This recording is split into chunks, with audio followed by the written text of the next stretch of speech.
Alright everyone, so I'm going to walk you through Sun Salutation A's and B in a full-on breakdown. Alright, so this is probably the hardest part of Ashtanga for me. I am not very flexible, and over the course of the past few years I've been able to really become a lot stronger, which strength is actually a good thing to have versus the flexibility, right? Flexibility comes, but being stronger each day and just being forgiving and practicing less self-judgment will help you through a lot of these postures, okay? So remind yourself that it's all about the breath. And it's also about removing judgment from your practice and accepting wherever you're at, day in and day out. Some days are gonna feel like, oh my gosh, I took a step back. And some days you're gonna just feel like you're propelling forward, all right? So just accept the journey here. So for Sun Salutation A's, we begin at the tops of our mat. So I want you to think about really rooting and grounding through all four corners of your feet. So you're going to lift your toes up off of the mat. Now traditional Ashtanga way is big toes together, heels slightly apart, knees are drawing forward, hips are just nice and stacked over knees and ankles, shoulders rolled back. For me, this is really challenging because what I end up doing is I end up locking my knees and I just end up hyperextending, and it kind of throws off the remainder of my practice. So I've learned to just stray from tradition and have my feet about hip distance apart. This allows me to really activate my quads, my hamstrings, and act as if I'm ripping the mat apart with my feet without moving them. Standing nice and strong, I begin to feel energy kind of rising from my feet all the way up towards the crown of my head. Now inhale, you're going to bring your arms up. Really reach up, creating separation between your rib cage and your hips. Creating space here. Feeling energy coming out of your fingertips.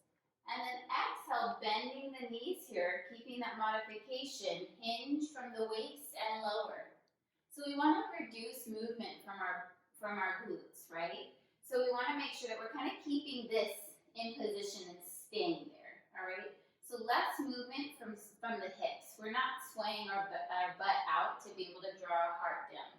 We're actually keeping our legs grounded, rooted, everything engaged. From here, that's where I say hinge from the waist. So hinging from the waist, folding. Now your hands can be modified here. So technically, you want to make sure you're creating length in that spine when I say flat back. Hands can be at your shins, creating separation between your ears and your shoulders, and maybe you're here. Maybe you're here, and that's okay. Try to avoid the knees though, okay? We want to get out of those joints. So inhale, halfway lift, flat back, and then exhale, hands to the mat. Now for a lot of us, stepping back is a challenge. Maybe just take a half step and then a full step, all right? So you can take as many steps as you want to here. Now, shoulders are drawing down, so you're protracting. I've said this in a previous video, where you're protracting and retracting your shoulder blades. Really push the earth away. Fingers are spread wide. Maybe your fingers are turned slightly outward. Protracting, engaging that core. Shifting your weight forward, gazing forward if you need to, but maybe just gazing down. Keeping your elbows tucked in close to your ribcage, lower, halfway. Top of the feet to the mat. You're beginning to straighten your arms, rolling your shoulders back, gaze comes up. Feet are super engaged here. You're really using that leg strength to keep yourself up. And then lift your hips up, sending the soles of the feet to the mat.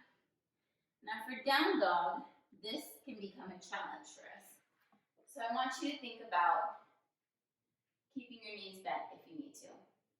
So if your knees are bent, then you're going to be able to find more motion where you're drawing your glutes up towards the ceiling. So I'll show you an example here. A lot of times we'll teach from bear pose to down dog. So bear pose is where I have you hover your knees. Now think about bringing your heart towards your thighs first, and maybe resting your rib cage on your thighs. Now begin straightening your legs and lifting your hips up towards the ceiling. Really pushing through all four corners of your hands. And then think about using the inner thigh strength here and kind of spiraling it in towards your belly. Oh, and breathing helps. Don't forget to breathe.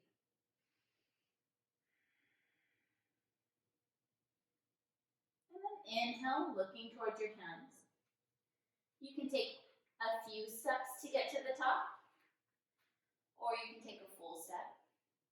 And then some folks, including myself, are working on jumping forward. So really engaging here. If you're in down dog, big toes together, bending your knees, bringing your rib cage towards your thighs. Inhale, looking towards your hands, and then jumping it forward. So you have options here. Inhale, halfway lift, find length in that spine. And then once again, fold. Now wherever you're at with your feet, you're going to go ahead and really push the feet down into the ground.